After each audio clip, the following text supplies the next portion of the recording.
और अब बात टोक्यो ओलंपिक की कर लेते हैं। जी हाँ, टोक्यो ओलंपिक का आज चौथा दिन है और ऐसे में आज भारत के लिए काफी अच्छा दिन रहा है। शुरुआत काफी जबरदस्त देखने को मिली है। आपको हम बता दें कि भारत के लिए आज के दिन की शुरुआत काफी अच्छी रही। तलवारबाजी में भारत की सीए भवानी देवी ने ट्यूनीशिया की नाजिया बेनजीज को हरा दिया था। काफी अच्छी शुरुआत हुई थी, लेकिन आपको हम बता दें अगला मुकाबला वो हार गई। वहीं तीरंदाजी और टेबल टेनिस में भी भारत को जीत हासिल हुई है। आपको अगर हम अपडेट बता दें तो भारतीय खेमे को कहीं खुशी तो कहीं गम यानी कि मायूसी का सामना करना पड़ा। शुरुआत गुड न्यूज से, जैसा कि मैंने आपको बताया, तीरंदाजी में भारतीय पुरुष टीम ने क्वार्टर फाइनल में जगह बना ली है। भारतीय तिकड़ी ने शानदार प्रदर्शन किया है। अब क्वार्टर फाइनल में उनका मुकाबला कोरिया की टीम से होगा।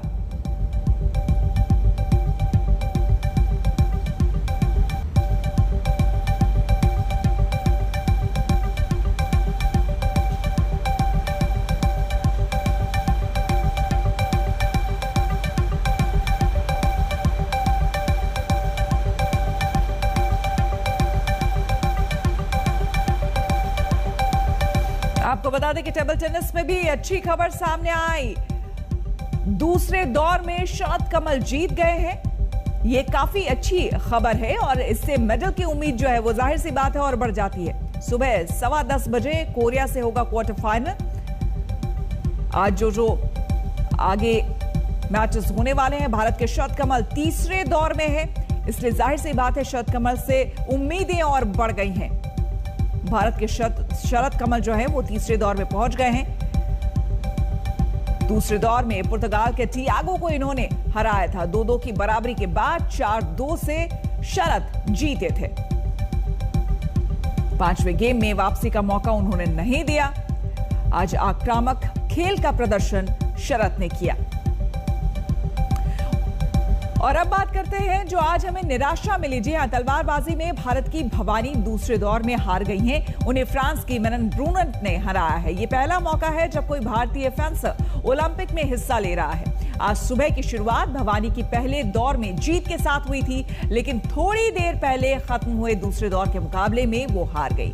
वो सेवर इवेंट में शिरकत कर रही थी, लेकिन अपने आप में ये बहुत बड़ी बात है और इसे समझना होगा कि ओलंपिक में पहली बार तलवारबाजी जो है ये शामिल हुआ और उसमें भारत की तरफ से कोई गया था। ये अपने आप में बहुत बड़ी बात है। 27 साल की है भवानी और ऐसे में जबरदस्त उन्होंने अपनी तलवारबाजी भी दिखाई और पहले राउंड में वो जीत भी गई थी। ये भी कमाल का उनका प्रदर्शन था जो हम सब ने देखा। हालांकि दूसरे राउंड में वो जीत नहीं पाई। और अब दिन भर क्या रहने वाला है, चलिए ये आपको हम बता देते हैं। भारतीय खिलाड़ियों पर आज पूरे दिन नजर रहेगी। शूटिंग के स्किट में चल रहे हैं क्वालिफिकेशंस। अंगद और मिराज फिलहाल टॉप 10 से बाहर है। इसके टॉप 6 शूटर्स को मिलेगी फाइनल में जगह।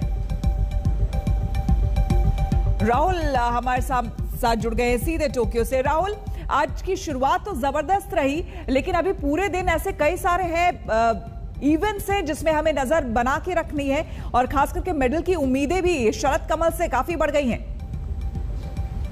जी देखिए, जो आगे रास्ता होने वाला है वो यहाँ से डिफिकल्ट ही होगा, वो और मुश्किल होगा। पर आज का जो दिन शुरू हुआ है वो अच्छी खबरों के साथ हुआ है। कभी कभार ऐसा होता है कि आप मेडल नहीं जीत पाते हैं।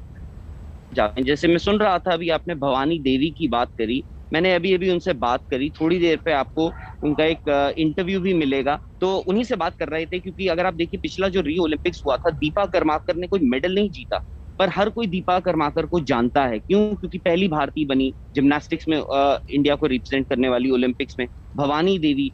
तो इन्होंने एक रास्ता दिखाया है जो अगली पीढ़ी इनको फॉलो कर सकती है।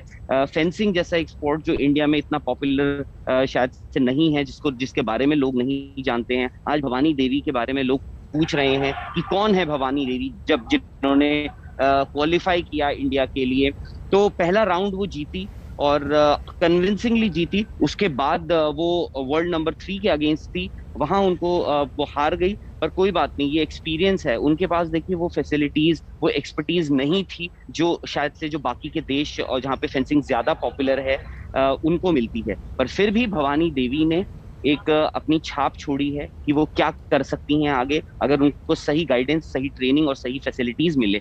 उनके जैसे बहुत सारी भवानी देवी और बन सकती हैं जो ना कि सिर्फ रिप्रेजेंट बट वो जीत भी सकती हैं। रहा सवाल पूरे दिन का, शरद कमल मैं मानता हूँ जिन्हें एजलेस वंडर बोल लीजिए, शायद से कितने सालों से उनको हम देखते आ रहे हैं। अचंता शरद कमल का नाम लोग बचपन से पढ़ते आ रहे होंगे कि अखबारों में। आज वो एक के बाद दूसरा, दूसरे के बाद तीसरा, तीसरे के बाद चौथा ओलंपिक्स खेले जा रहे हैं। उनके लिए मुझे लगता है कि ये बड़ी अच्छी बात है कि वो जिस हिसाब से, देखिए टेबल टेनिस में कंपटीशन बहुत हाई है इंडिया के लिए भी, पर शरद कमल को तरीका आता है, उम्र के साथ, एक्सपीरियंस के साथ जो है वो और बेहतर हुए हैं। वो जीत पाएंगे नहीं जीत पाएंगे ये बहुत ही मुश्किल सवाल होगा और उनके लिए भी रास्ता बहुत मुश्किल होगा। बिल्कुल पर उनका ये जो बिल्कुल राहुल, पूरे इवेंट पर आज नजर बनी रहेगी, आप भी हमारे साथ जुड़ते रहेंगे। लेकिन फिलहाल बहुत बहुत शुक्रिया आपका। यहाँ पर हम रुकेंगे, एक छोटे से ब्रेक के लिए। बने रहे हमारे साथ, देखते रहिए आज तक।